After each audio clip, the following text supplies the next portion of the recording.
This was a major source of contention, because whenever the government shuts down, as you know, this is an opportunity for one chamber to leverage the other. And there's always this prospect that if there is no agreement reached, if they go past a spending bill, the government runs out of money, and creates part of the government in debt. This puts a tremendous amount of pressure on the entire government, on the President, on the Senate, and this is one where the other chamber leverage to extract concessions. If we're not going to fund your government until you give us this, that, and the other. So with the extraordinary pressure with the government shutdown, we're able to extract concessions. It's really a negotiation. So back in September, there were about a half dozen members of the House Freedom Caucus that refused spending. It was a fight within the Republican Party. Republicans had a very, very slim majority. Kevin McCarthy needed 217 votes out of the 220 he has. He needs 217 votes. Maybe 217. But he needs 217 votes to pass a spending bill. We'll go to the Senate and then go to the White House to pass. There were just enough Republicans in the House Freedom Caucus that said, no, we don't like the spending bill because we're not getting anything out of this deal. The government's going to shut down. Biden needs the spending bill on his desk because we have an opportunity to demand concessions. So Gates and 4 or 5 others said, we want immigration, we want spending cuts, we want other things. We want no fluoridating grain. And we can make that Republican bill and then send that to the Senate and negotiate with the Democrats. We want to start from a strong negotiation position. McCarthy said, no, we're not going to do speech spending cuts, we're not going to do immigration, we'll never agree to it. So we'll pull forward a bill that 9% spending cuts and still money for security. The Republicans said, well, that's not going to go. So we got closer and closer to the deadline, which was September 30th. And the last minute, Kevin McCarthy outplayed his own party. He went across the aisle and made a secret deal with the Democrats to pass a bill that had no concessions. The Republicans didn't even have limited concessions. So McCarthy passed the bill. The Democrat votes, the Republican votes in the House. Senate, White House. Bro, that's like a tight, that could be a Florida address. Definitely, maybe Miami. Then my own side, I'm more willing to negotiate with Democrats than I am to stand up for concessions and to negotiate with the most conservative members of my own party. Total backstab, total betrayal. And it's the second time that this happened. McCarthy did another rotten deal back in May with Pepsi. So Matt Gaetz initiated the vote of which is called the motion to make. And McCarthy was defeated. He lost the speakership. It was a long battle in October, although he succeeded. They went to the speaker candidate before they finally selected the speaker, Mike Johnson. Mike Johnson just did exactly the same thing that McCarthy did today. That whole scenario they just played out, Mike Johnson did exactly the same thing. Getting a resolution that McCarthy passed with the Democrats on September 30th just expires this week. And exactly the same way McCarthy Jim Roy and others said we're not going to do the bill. They don't have more concessions. Today, Mike Johnson made a secret deal with the Democrats. The Democrats and Republicans voted for it. You already clean funding bill. And now we're voting up through the end of January. Pay attention. Republicans won the majority in November. They proceeded in January. They got nothing out of the negotiation. At the end of September, they got nothing out of the CR negotiation. And now today, November 14th, they got nothing out of the second CR negotiation. And we will not have another opportunity to pass spending bills until January. So, in case you don't know, the House Representative serves a 2-year term. 2 years. So, a full year will have gone by. Republicans have the majority in the House for a full year. And we have not House impeached Biden, haven't cut the salary of a single cabinet member. We don't have the 46,000 hours of surveillance footage from January 6th.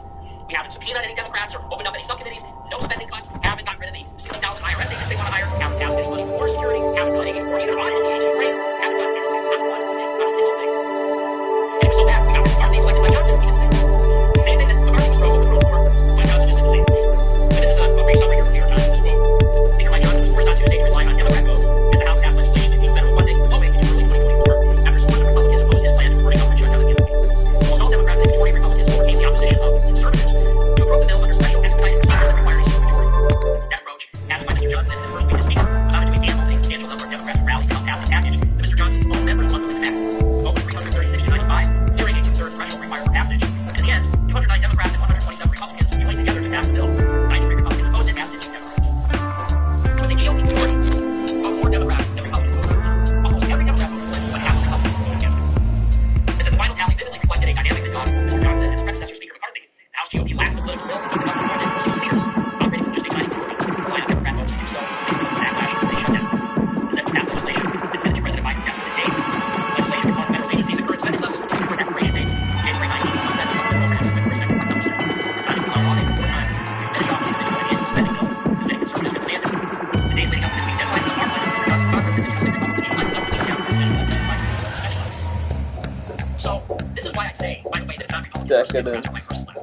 Because this is what we get. This song's so Every year, they tell us, go vote for the GOP, hold the line, you need a majority. What do they do with the majority? Nothing. Can you, without Google, name one thing that a Republican Congress has done since 2010? Can you name one thing? In 2008, Democrats had the White House, House, and the Senate. In 2010, Republicans won the House. In 2014, they had the House and the Senate. In 2016, they had the House and the Senate. And with Neil Gorsuch, the Supreme Court. In 2018, they have the Senate, the White House, and the Supreme Court. In 2020, we have the Supreme Court. Now we have the House and the Supreme Court. So, it's not every Republican. House, Senate, White House, Supreme Court. We got every Republican.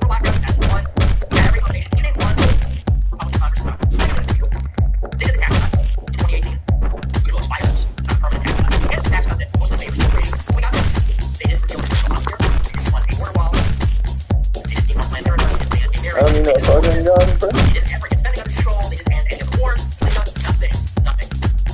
13 years for those keeping score, almost 14. 14 years. They haven't done anything. They keep getting elected, they keep making money, they keep making promises, they don't know what to do. Like, you can do all these things, and it's just that we did it. And I just went down with them. They said they had to buy, they said they would cut salary from county officials, they said they would cut auditing for aid, right? They said they would cut spending, they said they would Fucking A, bro.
you show up and you flex your muscle,